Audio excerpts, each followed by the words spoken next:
हाय दोस्तों, मैं हूँ जेना पेंसिल्वेनिया से। प्लीज लाइक और सब्सक्राइब करें। मैं बचपन से खुश थी।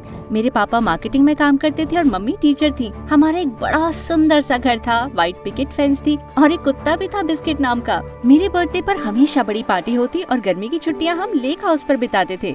मेरे दोस्त और मैं हमेशा एक साथ रहते थे। सब कुछ बहुत बढ़िया था, लेकिन फिर डैड की नौकरी चली गई और अचानक मेरी जिंदगी में सब खराब हो गया। हमें अपना घर बेचना पड़ा और मुझे अपने बचपन के सभी दोस्तों को बाय कहना पड़ा क्योंकि मैं दूसरे शहर में शिफ्ट हो रही थी। मेरी नई जगह एक छोटा सा अपार्टमेंट थी। वहाँ पर पहले दिन ही मुझे चूहे दिखे। वो जानवर भी अलाउ नहीं करते थे, तो मुझे बिस्किट को अपनी फ्रेंड को देना पड़ा। मेरे डैड को 2 नौकरियाँ करनी पड़ी और मेरे मॉम डैड हमेशा लड़ते रहते थे। मेरी लाइफ इतनी अच्छी हुआ करती थी, लेकिन अब मैं बस कोई और ही बनना चाहती थी। अपने पेरेंट्स और दोस्तों के बिना मैं बस सारा दिन टीवी देखती रहती थी।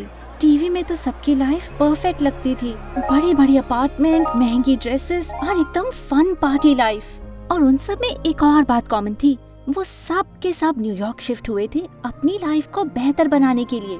अगर मैं भी न्यूयॉर्क चली जाऊँ तो शायद मैं भी खुद को बदल पाऊंगी। जैसे ही मैं 15 साल की हुई, मैं एक लोकल आइसक्रीम शॉप में काम करने लगी। मैंने एक एक पेनी जमा करी। कितने भी बदतमीज लोग स्टोर में आए, मैं हमेशा मुस्कुराती। ये स्ट्रॉबेरी आइसक्रीम बहुत पिंक है। मेरे बच्चे ने आइसक्रीम गिरा दी है, एक और दो। ये तो पिघल गई है, मेरा पैसा वापस दो।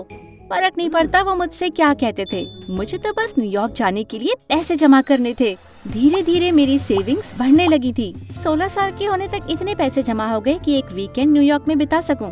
जानती थी अभी पूरी जिंदगी तो नहीं बनेगी, लेकिन अभी के लिए एक वीकेंड काफी है। अपने बर्थडे की सुबह मैंने फाइनली अपने पेरेंट्स को ये बता दिया, मैं न्यूयॉर्क जा रही हूँ एक वीकेंड के लिए।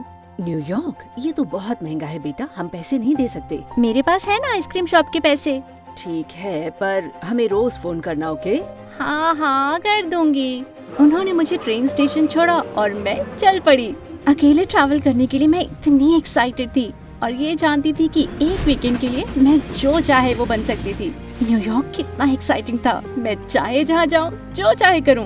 मैंने फैंसी डिपार्टमेंट स्टोर्स में ड्रेसेस ट्राई करी, रास्ते से हॉट डॉग भी खरीद के खाया और 1 घंटे बाद उल्टी भी कर दी। पर कोई बात नहीं, मैं अपना सपना जी रही थी। फाइनली मैं अपने बुक किए हुए होटल में गई। मैंने सपने देखे थे गोल्डन शैंडलियर के, एक अच्छा सा ड्रेस्ड बेल बॉय और एक बढ़िया सा स्टेक डिनर अपने पूरे रास्ते। लेकिन मुझे मिला ये होटल बहुत छोटा था, गंदा था, हर जगह मक्खियाँ भिनभिना रही थी। मेरे पास तो मेरा खुद का कमरा भी नहीं था, उसमें और भी लोग रह रहे थे और मेरे पास बस एक छोटा सा बेड था। मैंने ये कमरा नहीं बुक किया था। नहीं, तुमने यही बुक किया था।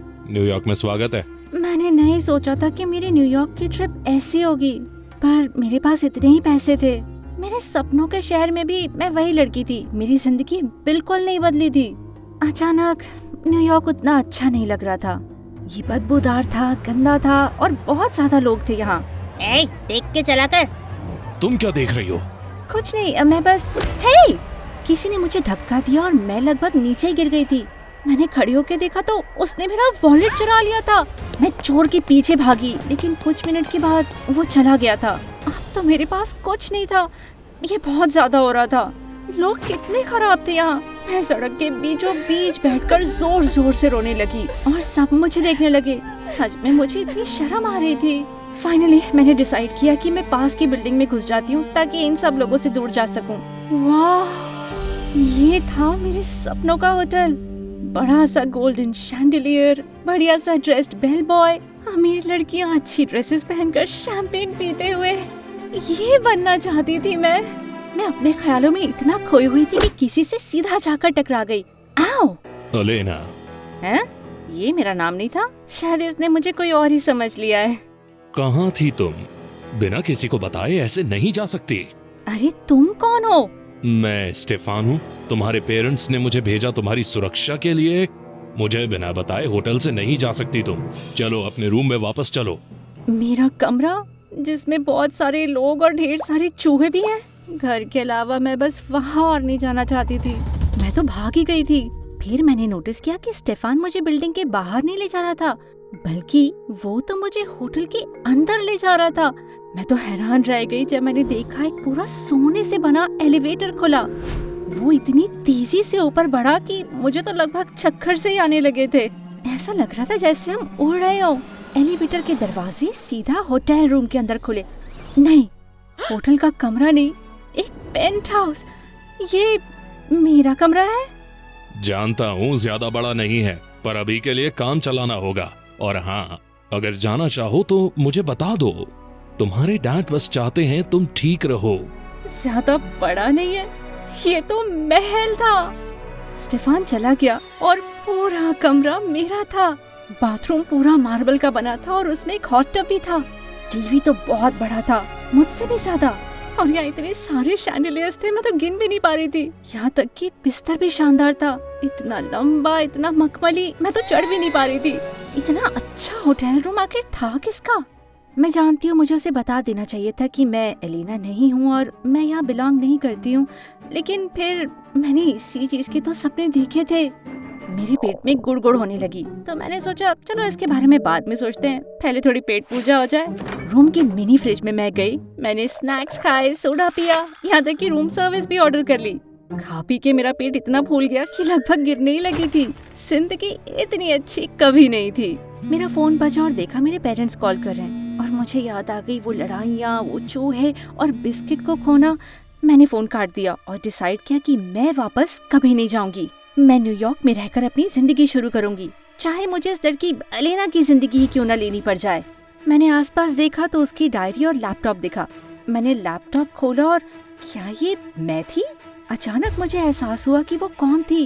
एलेना, एक फेमस एक्ट्रेस। मेरे दोस्त कहा तो करते थे कि मैं उसके जैसी दिखती हूँ। जेना और एलेना नाम भी सुनने में एक जैसे लगते हैं। बस एलेना की जिंदगी ऐशो आराम की थी और मेरे पास कुछ नहीं था। एलेना शायद जल्दी वापस आ जाएगी। अगर उसके रूम में मुझे पकड़ा गया तो बहुत मुश्किल हो जाएगी। मुझे यहाँ से भागना पड़ेगा इसके पहले कि मुझे गिरफ्तार कर लें। लेकिन शायद मैं कुछ चीजें लेके जा सकती हूँ क्योंकि मेरा वॉलेट तो चोरी हो चुका था ना। एलेना के कपड़े पहनने के बाद मैंने स्टेफान को बताया कि मैं शॉपिंग करने जा रही हूँ। उसने साथ आने की जिद करी। जब हम स्टोर पहुँचे तो मैंने बोला मैं अपना कार्ड भूल गई हूँ, तो स्टेफान ने बिना सोचे मुझे ढेर सारे पैसे दे दिए। इतना सारा पैसा मैंने अपनी लाइफ में नहीं देखा था। इतने पैसे के साथ मुझे पेंसिल्वेनिया जाने की जरूरत ही नहीं थी। मैंने कुछ कपड़े सिलेक्ट किए और बोला कि मैंने ट्राई करने जा रही हूँ, लेकिन जैसे ही उसकी नजर से दूर हुई मैं वहाँ से खिसक ली। शायद स्टार्टिंग में न्यूयॉर्क इतना अच्छा नहीं लगा, लेकिन अब चीजें बदल रही थी, ऐसा मैंने सोचा था। मैं थोड़ी दूर आई थी कि मुझे एहसास हुआ मैं अपना फोन भूल आई थी। उसके बारे में सोच ही रही थी कि अचानक किसी ने मुझे पीछे से पकड़ के खींचा और फिर अंधेरा छा गया। कुछ घंटे बाद मेरी आंख खुली और मुझे चक्कर आ रहे थे। मैं कंफ्यूज सी थी। मैं कहाँ हूँ? तुम? अरे तुम! मैंने आसपास देखा तो मुझे रूम के उस तरफ एक लड़की खड़ी दिखाई दी, लेकिन उसकी शक्ल नहीं दिखी क्योंकि बहुत अंधेरा था। तुम यहाँ क्या कर रही हो? मैं जानती भी नहीं यहाँ कहाँ है। मैं तो ये भी नहीं जानती कि तुम कौन हो। मैं किडनैप हो गई हूँ।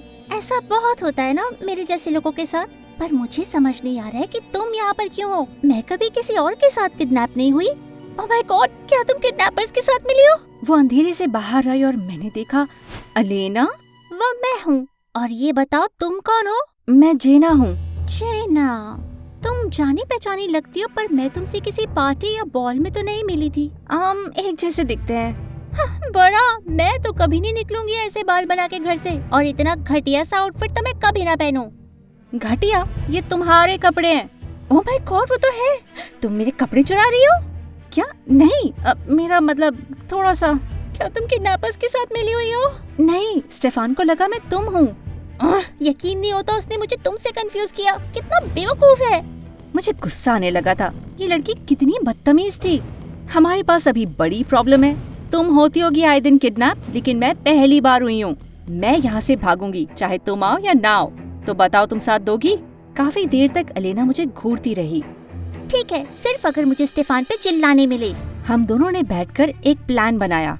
हर 2 घंटे में किडनैपर हमें चेक करने आएंगे। उन्हें दरवाजा खोलना पड़ेगा, इसका मतलब हम भाग सकते हैं। ऐसा करते हैं, मैं बीमार होने का नाटक करूंगी ताकि वो अंदर तक आए और तुम उन पर हमला करना।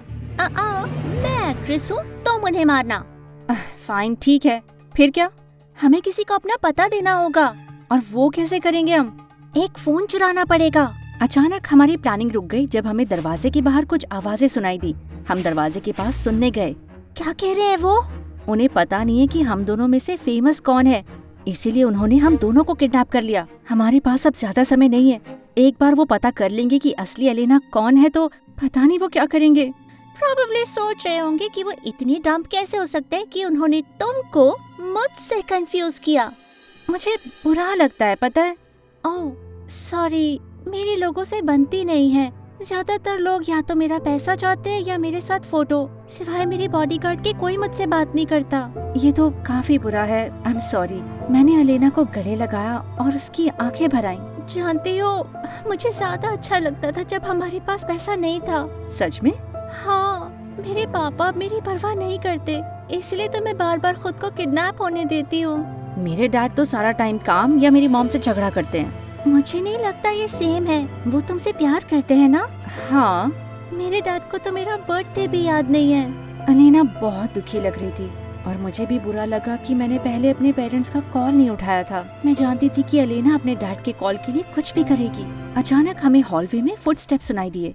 जल्दी, कोई आ रहा है। मैं दरवाजे के पीछे खड़ी हो गई और एलेना दूर कोने में जाके बैठ गई। वो रोने लगी और बीमार होने का नाटक करने लगी। लग रहा था किसी मूवी का सीन है वो। एक किडनैपर कमरे के अंदर आया, परेशान लग रहा था। जब वो एलेना की तरफ गया तो मैंने पीछे से उसके सर पे हमला कर दिया। वो तुरंत बेहोश हो गया। मैंने उसकी जैकेट में से उसका फोन निकाल लिया। मिल गया। हमने 911 को कॉल किया और फिर एलेना और मैं चुपचाप सीढ़ियाँ चढ़कर बेसमेंट से बाहर गए। हमने जूते उतार लिए ताकि जरा भी आवाज ना हो और एक खर्राटे मारते हुए किडनैपर के सामने से निकले। हम दरवाजे तक पहुँच ही गए थे कि अचानक कोई चिल्लाया, हे, वो भाग रही है। उनमें से एक ने आकर हमारा रास्ता रोक लिया और हमें पकड़ने के लिए आगे बढ़ा। एलेना और मैं उल्टी दिशा में भागे। हम डाइनिंग रूम की तरफ भागे और मुझे जो मिला मैं उसकी तरफ फेंकने लगी। एक कांटा, एक नैपकिन, एक फ्राइंग पैन। अपना जूता फेंको, ये डिजाइनर जूते हैं। जूते से ज्यादा तुम इम्पोर्टेंट हो। मैंने डाइनिंग टेबल से एक प्लेट उठाई और किडनैपर की तरफ फेंक दी। वो उसके सर पे लगी और वो बेहोश हो गया। जाओ जाओ जाओ। एलेना दरवाजे की तरफ भागी, आजादी की तरफ। यस! इतनी जल्दी नहीं लड़की। आखिरी किडनैपर ने मुझे बाजू से पकड़ लिया। मुझे पीछे ले जाने लगा और मैं निकल नहीं पाई। दर्द होता है। तुम मेरे साथ आओगी। रैंसम लेके रहूंगा, चाहे कुछ भी हो जाए। जेना। एलेना दरवाजे के पास खड़ी थी, डर से जमी हुई। अभी तक भागी क्यों नहीं थी वो? जाओ, मैं तुम्हें छोड़ के नहीं जाऊंगी। अचानक सामने का दरवाजा टूट गया। हमारी बेटी वापस करो। Dad, mom. उन्हें देखकर मैं इतनी खुश हुई, लगभग रोने लगी थी। उनके पीछे मुझे सायरन सुनाई दे रहे थे। पुलिस भी आने वाली थी। किडनैपर ने मुझे और कस के पकड़ लिया। हमारा पैसा कहाँ है? तुम्हारा पैसा? हमारी बेटी का क्या? पैसे के बिना नहीं मिलेगी। आओ! एलेना ने मुझे पकड़ा और किडनैपर से दूर खींच के ले गई। चलो जेना, यहाँ से भागे। तुमने जूता फेंक दिया। और क्या करती? तुम जूतों से ज्यादा कीमती हो। पुलिस, हाथ ऊपर। और देखते ही देखते पुलिस ने सारे किडनैपर्स को पकड़ लिया। उन्होंने बताया कि ये सारे किडनैपर बहुत लंबे टाइम के लिए जेल जाएंगे। मेरे पेरेंट्स तो मुझे छोड़ ही नहीं रहे थे। कस के गले लगाया था, पूछ रहे थे मैं ठीक हूँ या नहीं। आपको पता कैसे चला मैं यहाँ थी? तुम अपना फोन होटल में छोड़ आई थी। जब किडनैपर्स ने रैंसम मांगा तो स्टेफान ने हमें कॉल करके बताया और हमें एहसास हुआ कि वो तुम्हें भी उठा ले गए हैं। हमें तुम्हें कभी अकेला नहीं आने देना चाहिए था। मुझे नहीं लगा था आपको परवाह होगी। हम तुम्हें बहुत प्यार करते हैं जेना। शायद ठीक से जता नहीं पाते, पर आखिरकार तुम हमारी बेटी हो। हमारे पास बहुत पैसा नहीं है, पर तुम्हारे लिए कुछ भी करेंगे। मैं भी आपसे प्यार करती हूँ। चलो घर चले। मैं अपने पेरेंट्स को देखकर मुस्कुराई, पर मैंने नोटिस किया कि एलेना बहुत दुखी लग रही थी। उसके माँ बाप नहीं आए थे, बस स्टेफान को भेज दिया उन्होंने। क्या तुम ठीक रहोगी? मैं ठीक रहूंगी, बस काश मेरी फैमिली भी तुम्हारी जैसी मेरी चिंता करती। जानती हो, दोस्त भी फैमिली बन सकते हैं। हम दोनों मुस्कुराए। मैंने आगे बढ़कर एलेना का हाथ पकड़ा।